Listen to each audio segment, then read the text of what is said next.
Welcome to a new edition of the Famous Interviews with Joe Dimino. On this episode, we talk with former cop, former federal inmate, and author Jack Straw. He has 15 years of experience at both being a cop and a former federal inmate. That's what you call living on both sides of the tracks. Now here to bring the inside of both worlds to the outside in a way that will make you smile, frown, and shake your head. As a law enforcement officer in the Midwest, he rose the ranks, rapidly becoming a captain at 26. He was a patrol officer, investigator, and later specialized in interrogations and child abuse cases. He left law enforcement and started a business, and that's where he got crosswired with the feds. He wrote 3 books and observed the world in his own way. It's a great story. Enjoy. Well, Jack, it's great to meet you, sir. Thank you for taking a minute after the program. Yeah, no problem. I've enjoyed talking to you today, I think. We'll have a good time and see if the crowd likes us. Yeah, absolutely. Let's do it. So I want to begin with our journey into your life as a former cop, inmate, and author. There's a lot going on. It's such an interesting story, and I want to begin with going through this pandemic, living through that. How did that influence writing this book and kind of the way that you live your life now? Was there any real effect? Actually, I was probably more prepared for the pandemic than most people were because I got home from prison in October of 2019, and so I just gotten out. And lo and behold, the pandemic comes. I'm thinking, wow, what did I walk into here? But the reason I say I was more prepared, if you've ever been incarcerated, and obviously most of your viewing audience or listening audience probably has not, and that's good for them. But if you have been, you realize that a lot of things are taken away from you. A lot of things you take for granted are just not there and not going to be there for a while. And so when these things happen, they said, well, you got to stay in the house. So I said, house is a lot better to sell. I can do this. And so actually it didn't affect me near as much. So that's kind of a long answer to your question. But I guess that's how I looked at it.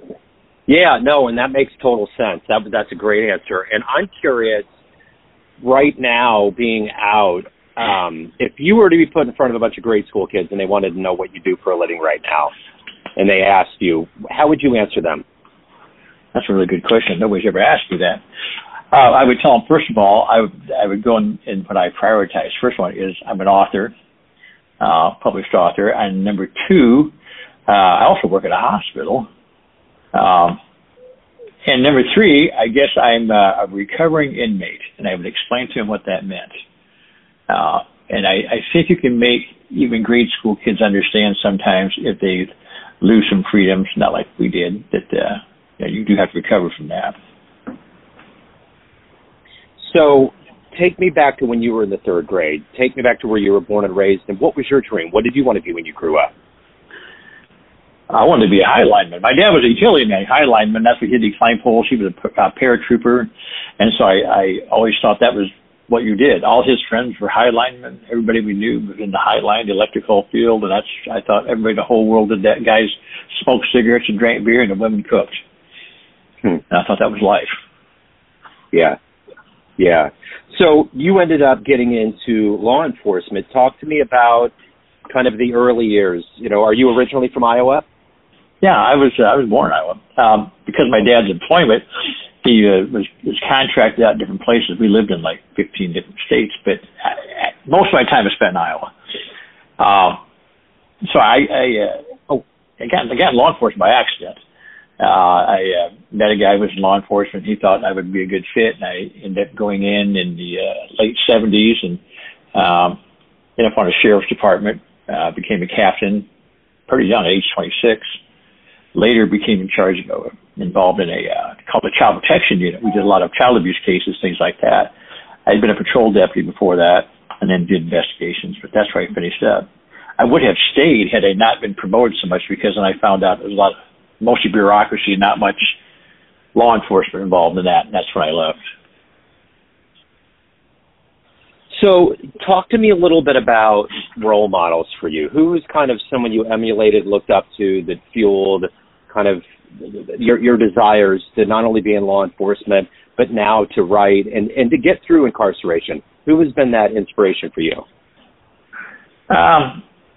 If I look in the family, I had 2 grandfathers I looked at quite a bit, and they were guys with very few words, but always said things that meant things to me. So when I was very young, that kind of led the way.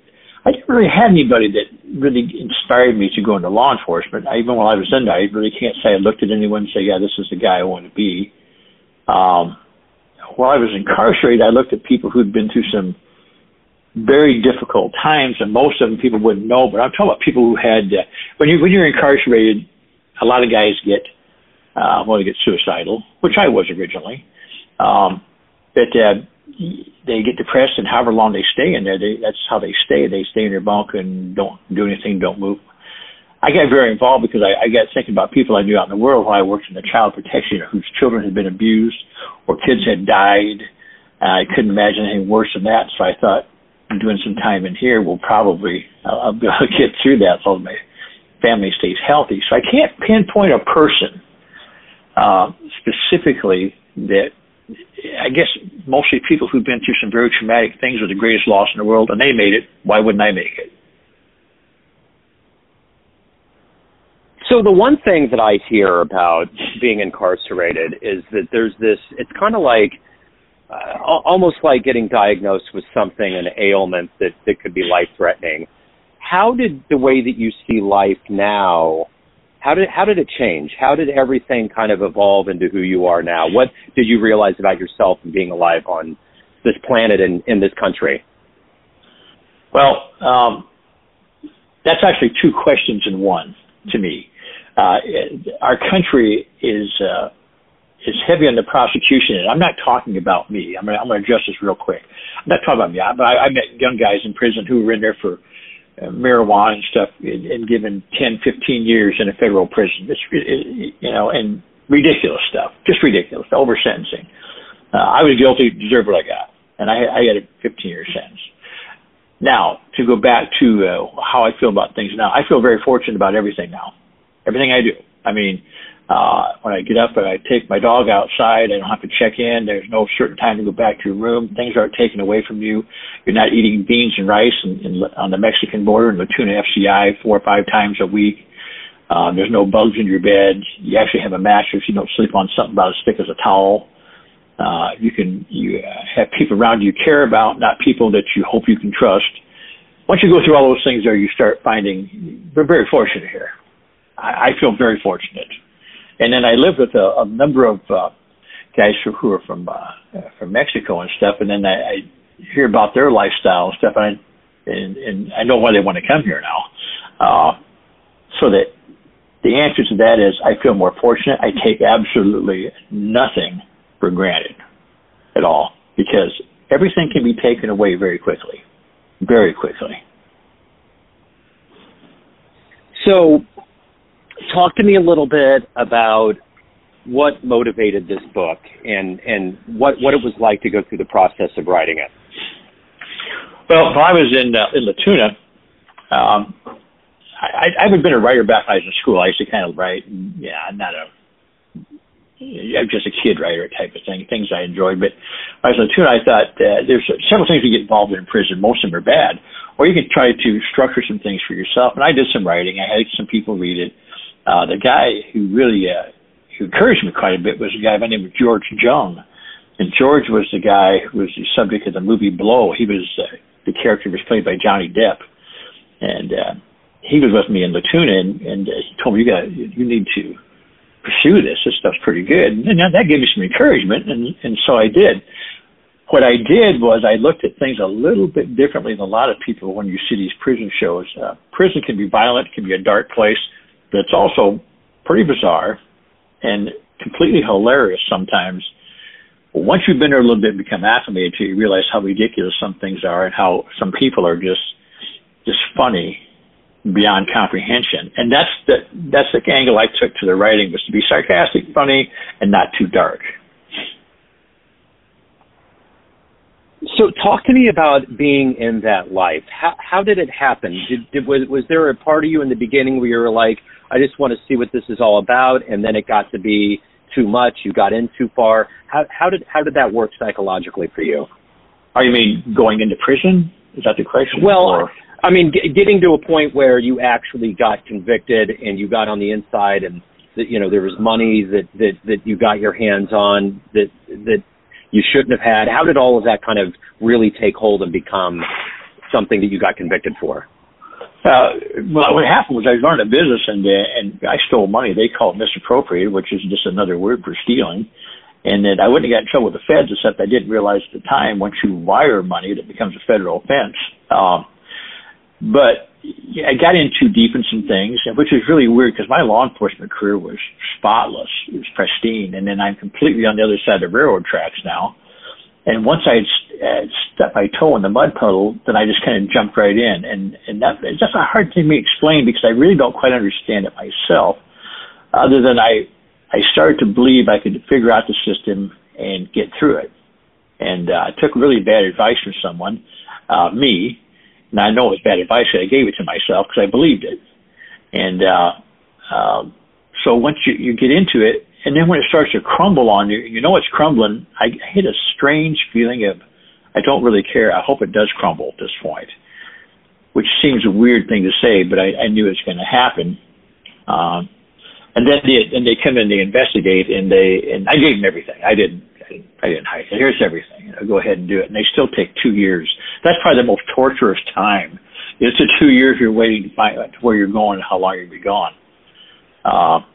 But I went in and pled guilty, and the federal system is a strange thing. I signed a plea agreement for 10 years with the prosecutor. The prosecutor changed his mind and asked for 12 years, and then the judge decided to give me 15 years. It almost seemed like it was an auction. I was hoping nobody else was going to jump in there. But then you go through that process of going to federal prison, which is like you go in there, you're completely dehumanized. You spend a lot of time stripped down naked, people poking at you. You go into these big long bins with a bunch of other people, you know, and you wear these old khakis that are very stiff. You don't know anyone. You have no idea where you're going, how long you're going to be there. You get shipped around the country until they finally send you to your landing spot, which wasn't very glorious either. So I guess that's a real long answer, but the whole thing shocks you to the point where you're actually kind of numb, and life is going on, but you're really not partaking in it. Everyone else is deciding everything. You know, my dad was in car sales for years, and there was an old boss that he had that got wrapped up in some money laundering and went into the federal penitentiary for a while.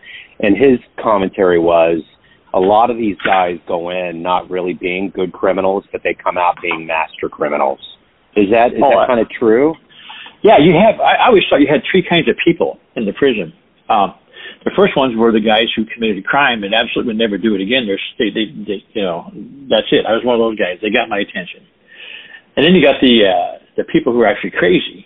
And I mean, I know how to put it. They're beyond insane. They have really no idea what's going on. They'll do anything at any time and not protectable. But then you have the guys who are criminals or who are going to be criminals. And people like the bank robbers, the drug dealers, things like that would actually have little meetings in little schools and teach and learn how to get away with it the next time.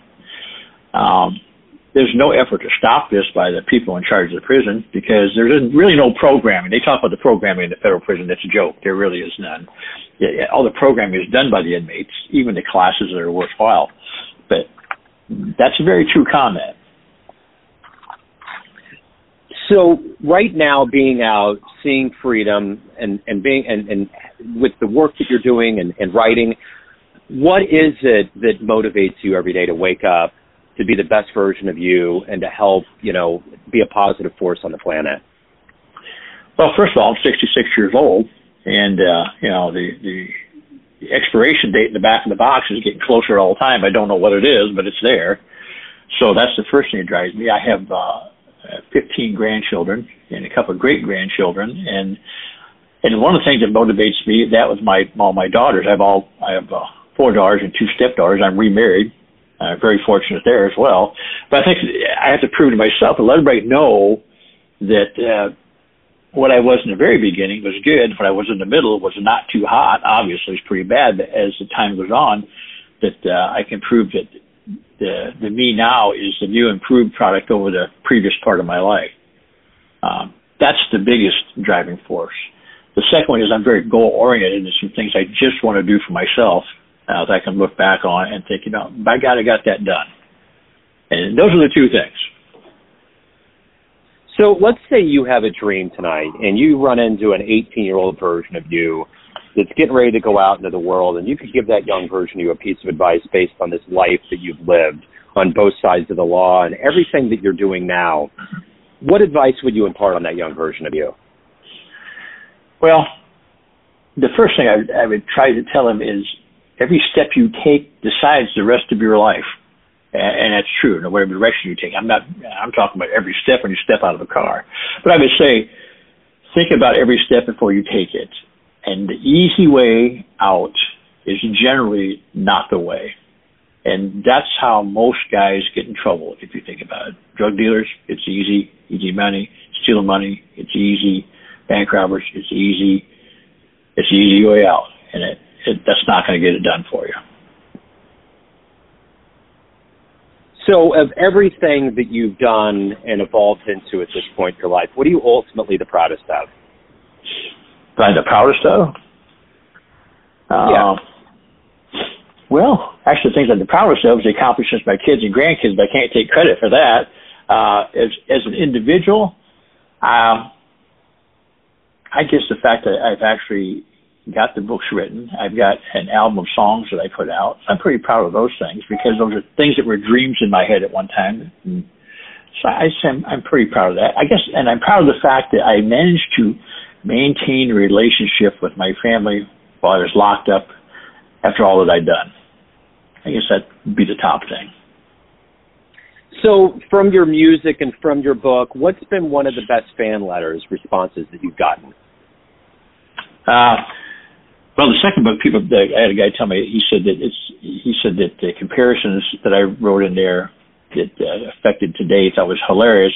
I guess I had a woman in her 80s send me a note that says, "This book is funnier than hell." That's the second book, and it's just a humor book. The first one, which I wrote about the polygraph and how people had been affected by the polygraph, I've gotten a lot of people who said that, that they had no idea that it was that bad, and that some of them actually said they gave me credit for, being able to go in and face a polygraph if they took one. And the guy who wrote the book about told me, he said, "Well, you nailed it perfectly." So those are, I guess, some of the comments I look at there. So after this long journey of everything that you've been through and become, everyone has a perception of you. Family, friends, everyone that reads your books, listens to your music, but ultimately you run the show. What's your perception of you? Who do you think you are? I was a guy who actually started out with some lofty goals, and I made some of them. And then I had some loftier goals, and I stepped off the cliff trying to make those. But now I guess I feel pretty successful. I'm older and wiser, as everyone else says. So I guess my perspective is I'm someone who has learned some hard lessons, but I learned them. So if anyone out there wants to reach out, they want to get your books, they want to get your music, anything, any of the good business in your world, where's the best place to go? Well, of course, the books are obviously there on Amazon, but False Confessions is the first book, which is on Amazon. The second book is called Codename Eclectics, which is it's just humor. It's some spillings out of my head. But they can go to my website, and it's jacks-lrc.com. It's jacks-lrc.com. And I've got some blogs and some of my, they go to the website, read the blogs, you get an idea from what I wrote on those if you think it's worth looking at anything else. And the album's on there, and you can listen to it. It don't cost you anything. Okay, Jack, this has been wonderful, illuminating. Thank you, sir. Thank you for your story, and best of luck with everything. Have a great Thanksgiving. Hey, Joe, I appreciate it very much. A safe one to you and your family, and I wish you success in the future. Thanks for tuning in to another famous interview with Joe Dimino, where we cover the world of art, literature, business, spirituality, music, and more from around the globe. Our esteemed theme music was composed and produced by the great E.E. Pointer of Kansas City's River Cow Orchestra. If you want to hear more interviews, visit the Famous Interviews with Joe Dimino channel on YouTube. You can also find us on Spotify and Apple Podcasts. Thanks again for listening, and until next time.